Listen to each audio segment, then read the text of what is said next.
এদিকে আবার দেখুন আমার হাজবেন্ড মানে আপনাদের দাদা কি কুড়িয়ে পেয়েছে। এটাকে কি বলে বলুন তো? পাইন গাছের ফল না ফুল?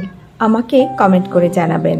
প্রভাত বিহারী হোটেলের সাথে লাগোয়া যে পিপলি হাউস নামের দোকানটি ছিল সেখানে আবার এই জিনিসটি বিক্রিও হচ্ছিল। এবারে আমার সাথে সাথে আপনাদেরও লাগটা খারাপ।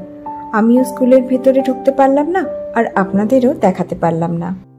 গাড়িটা দুদিন মোছা হয়নি, তাই হাজবেন্ড একটু গাড়িটাকে মুছে নিচ্ছে, বিশেষ করে সামনের কাজটা, না হলে ড্রাইভ করতে বেশ অসুবিধা হয়ে যায়।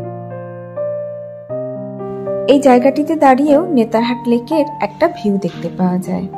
ওই যে দূরে গাছের ডালের ফাঁক দিয়ে একটু লক্ষ্য করুন, নেতারহাট লেকটিকে একদম পরিষ্কার এখান থেকে দেখা যাচ্ছে।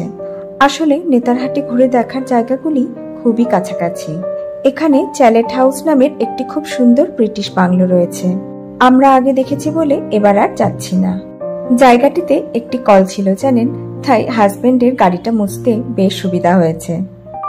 আপনারা নেতারহাট ঘুরতে আসলে চ্যালেট হাউসটি কিন্তু অবশ্যই দেখবেন, মিস করবেন না। চলুন, আমাদের গাড়ি প্রায় মোছা হয়ে গেছে আর ঘড়িতে এখন সময় প্রায় 10:15 হয়ে গেছে। এবার বেরোনো যাক। 10:15 বেরিয়ে রাস্তায় যদি একটু ব্রেক নিয়ে ফটো তুলি কিংবা লাঞ্চ করি তাহলেও বাড়ি পৌঁছাতে পৌঁছাতে আমাদের প্রায় 3টে বেজেই যাবে।